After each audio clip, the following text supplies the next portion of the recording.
ನಮಸ್ಕಾರ, ನಮ್ಮ ಚಾನಲ್ಗೆ ಸ್ವಾಗತ. ನಾನಿವತ್ತು ಇದು ಕಡಲೆ ಹುರಿಗಡಲೆ ಇರುತ್ತೆ ನೋಡಿ, ಕಡಲೆ ಅಂತೀನಿ.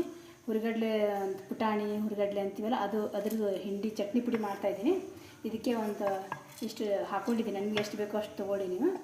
ಇದಕ್ಕೆ ಸ್ವಲ್ಪ ಹಚ್ಚ ಖಾರದ ಪುಡಿ ಹಾಕ್ತಾಯಿದ್ದೀನಿ. ಇವಾಗ ಸಪ್ಪೆ ಬೇಕು ಅಂದರೆ ಕಡಿಮೆ ಹಾಕ್ಕೊಳ್ಳಿ, ಖಾರ ತಿನ್ನೋರಿದ್ದರೆ ಸ್ವಲ್ಪ ಜಾಸ್ತಿ ಹಾಕ್ಕೊಳ್ಳಿ. ಸಪ್ಪೆ ಮಾಡ್ಕೊಂಡ್ರಷ್ಟು ಒಳ್ಳೆಯದು, ಚೆನ್ನಾಗಿ ಅನ್ನ ಚಪಾತಿ ಜೊತೆಗೆಲ್ಲ ತಿನ್ನೋಕ್ಕೆ ಚೆನ್ನಾಗಿರುತ್ತೆ. ನನಗೆ ಇಷ್ಟು ಸಾಕಾಯ್ತು ಖಾರ. 1 ಟೇಬಲ್ ಸ್ಪೂನಷ್ಟು ಜೀರಿಗೆ ಹಾಕ್ತಾಯಿದ್ದೀನಿ. ನೋಡಿ, ಸ್ವಲ್ಪ ಜೀರಿಗೆ ಹಾಕೋಣ. ಇದಕ್ಕೆ ಇದು ಫ್ರಿಜ್ಜಲ್ಲಿ ಒಣಗಿಸಿಟ್ಕೊಂಡಿರ್ತೀನಿ ನಾನು ಕರಿಬೇವನ್ನ. ಈ ಥರ ಡಬ್ಬಿ ತುಂಬಿಸ್ಬಿಟ್ಟು ತೊಳೆದ್ಬಿಟ್ಟು ಒಂದು ಪ್ಲೇಟಲ್ಲಿ ಹಾಕಿಟ್ಬಿಟ್ರೆ ಇದು ಆರಾಮಾಗಿ ಒಂದು 4-5 ದಿವಸದಲ್ಲಿ ಒಣಗ್ಕೊಂಡ್ಬಿಡುತ್ತೆ. ಇದನ್ನು ಸ್ವಲ್ಪ ಜಾಸ್ತಿ ಹಾಕ್ಕೊಂಡ್ರೆ ಅಷ್ಟು ಚೆನ್ನಾಗಾಗುತ್ತೆ ಪುಟಾಣಿ ಹಿಂಡಿಗೆ.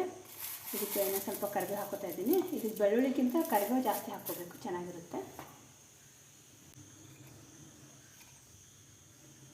ರುಚಿಗೆ ತಕ್ಕಷ್ಟು ಉಪ್ಪು ಹಾಕ್ಕೋತಾ ಇದ್ದೀನಿ. ನೀವು ಎಷ್ಟು ಪುಟಾಣಿ ತೊಗೊಂಡಿರ್ತೀರ ಹೊರಗಡೆ ನೋಡ್ಕೊಂಡು ಹಾಕ್ಕೊಳ್ಳಿ. ನಾನು ಇನ್ನೂ ಸ್ವಲ್ಪ ಹಾಕ್ಕೋತಾ ಇದ್ದೀನಿ. ಈಗ ಇದನ್ನು ಈ ಥರ ಕೆಳಗೆ ಮೇಲೆ ಈ ಥರ ಮಾಡ್ಕೊಂಡ್ಬಿಡೋಣ.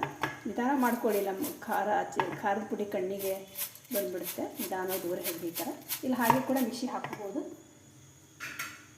ಇದು ಮುಚ್ಚಿ ಸ್ವಲ್ಪ ಮಿಕ್ಸಿ ಹಾಕ್ಕೊಂಬರ್ತೀನಿ. ನೋಡಿ, ಇದು ಮಿಕ್ಸಿ ಹಾಕ್ಕೊಂಬಂದಿದ್ದೀನಿ ನಾನು. ಇವಾಗ ಇನ್ನೊಂದು ಸ್ವಲ್ಪ ಎಲ್ಲ ಮಿಕ್ಸ್ ಮಾಡಿಕೊಂಡು ಇನ್ನೊಂದು ರೌಂಡ್ ಹಾಕ್ಕೊಂಬರ್ತೀನಿ. ಫುಲ್ ಸಾಫ್ಟ್ ಪೌಡ್ರ್ ಆಗಬೇಕದು, ಹಿಟ್ಟು ಥರ.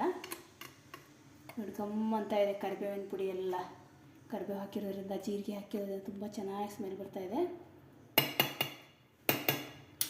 ಇವಾಗ ಇದು ಮುಚ್ಚಿ ಮತ್ತೆ ಇನ್ನೊಂದು ರೌಂಡ್ ಹಾಕ್ಕೊಂಬರ್ತೀನಿ. ನೋಡಿ, ನೈಸಾಗಿ ಪೌಡ್ರ್ ಆಗಿದೆ ಇದು. ಇದಕ್ಕೆ ಸ್ವಲ್ಪ ಬೆಳ್ಳುಳ್ಳಿ ಹಾಕ್ಕೊಳ್ಳೋಣ. ಬೆಳ್ಳುಳ್ಳಿ ಸುಲಿದು ತೊಳೆದ್ಬಿಟ್ಟು ಒರೆಸಿಟ್ಕೊಂಡಿದ್ದೀನಿ, ಯಾಕಂದರೆ ಹಸಿದು ಹಾಕಬಾರ್ದು ಅಂತ. ಇಲ್ಲ ನೀವು ಇಮಿಡಿಯೇಟಾಗಿ ತೊಳೆದಿದ್ದೀರಿ ಅಂದರೆ ಸ್ವಲ್ಪ ಬಿಸಿ ಮಾಡಿಕೊಂಡು ಹಾಕ್ಕೊಳ್ಳಿ. ನಾನು ಕುಕ್ಕರ್ ಮೇಲೆ ಇಟ್ಟಿದ್ದೀನಿ, ತೋರಿಸ್ತೀನಿ ನಿಮಗೆ. ಇವಾಗ ತೊಳೆದ್ಬಿಟ್ಟು ಒರೆಸಿ ಈ ಥರ ಕುಕ್ಕರ್ ಮೇಲೆ ಇಟ್ಟಿದ್ದೆ. ಇದು ನೋಡಿ, ಸಿಪ್ಪೆ ಎಲ್ಲ ಬಿಟ್ಕೊಂಡಿದ್ದೆ, ಯಾಕಂದರೆ ಹಸಿದು ಹಾಕಿದ್ರೆ ಅದು ಹಾಳಾಗುತ್ತೆ ಹಿಂಡಿ ಎಲ್ಲ. ಬಿಸಿ ಇದೆ ನೋಡಿ. ಇವಾಗ ತೊಳೆದು ಒರೆಸಿದ ಮೇಲೆ ಇಟ್ಟಿದ್ದೆ ಕುಕ್ಕರ್, ಕಾಳು ಬೇಯಿಸಿದ್ದೀನಲ್ಲ ಅದ್ರ ಮೇಲೆ. ಜಾಸ್ತಿ ಬೆಳ್ಳುಳ್ಳಿ ಬೇಕಾಗಿಲ್ಲ, ಕಡಿಮೆ ಹಾಕಬೇಕು ಇದಕ್ಕೆ ಪುಟಾಣಿ ಹಿಂಡಿಗೆ, ಅಂದರೆ ಚೆನ್ನಾಗಾಗುತ್ತೆ ಅದು. ಯಾಕಂದ್ರೆ ಪೌಡರ್ ಥರ ಇರುತ್ತೆ, ಇಲ್ಲ ಅಂತ ತುಂಬ ಮೆತ್ತಗೆ ಶೇಂಗಾ ಹಿಂಡಿ ಕಡಲೆ ಬೀಜ ಹಿಂಡಿ ಥರ ಆಗಿಬಿಡುತ್ತೆ. ಈಗ ಇದನ್ನೊಂದು ಸ್ವಲ್ಪ ಮಿಕ್ಸಿ ಹಾಕ್ಕೊಂಬರ್ತೀನಿ.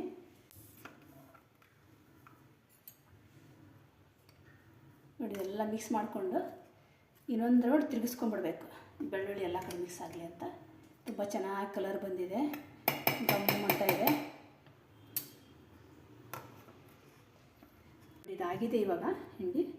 ತುಂಬ ನಿಮಗೆ ಖಾರ ಉಪ್ಪ ಬೇಕು, ಟೇಸ್ಟ್ ನೋಡ್ಬೇಕಂದ್ರೆ ಒಂದು ಸ್ವಲ್ಪ ನಾಲ್ಗೆ ಹಾಕ್ಕೊಂಡು ನೋಡಿ. ಮತ್ತು ಎಕ್ಸ್ಟ್ರಾ ಬೇಕು ಅಂದರೆ ಆ್ಯಡ್ ಮಾಡ್ಕೊಳ್ಳಿ. ತುಂಬ ಚೆನ್ನಾಗಿರುತ್ತೆ. ಚಪಾತಿ, ರೊಟ್ಟಿ, ಅನ್ನದ ಜೊತೆ ಬಿಸಿ ಬಿಸಿ ಅನ್ನ ತುಪ್ಪ ಹಾಕ್ಕೊಂಡು ನೈಟಲ್ಲೇನ ಸಾರಿಗೆ ಮಾಡ್ಕೊಳಕ್ಕಾಗಲಿಲ್ಲಪ್ಪ, ಎಲ್ಲ ಹೊರಗಡೆ ಹೋಗಿ ಬಂದಿದ್ದೀರಿ ಅಂದರೆ ಈ ಥರ ಮಾಡಿಟ್ಕೊಂಡ್ರೆ 1 ತಿಂಗಳು ತಿನ್ಬೋದು ಆರಾಮಾಗಿ. ಕೆಲಸಕ್ಕೆ ಹೋಗೋರಿಗೆ ಅದೆಲ್ಲ ತುಂಬ ಯೂಸ್ಫುಲ್. ಇದು ತುಂಬ ಚೆನ್ನಾಗಿರುತ್ತೆ. ನೀವು ಕೂಡ ಮಾಡಿ ನೋಡಿ. ಇಷ್ಟ ಆದರೆ ಒಂದು ಲೈಕ್ ಮಾಡಿ, ಸಬ್ಸ್ಕ್ರೈಬ್ ಮಾಡ್ಕೊಳ್ಳಿ ದಯವಿಟ್ಟು. ಗಮ್ ಅಂತ ಇದೆ.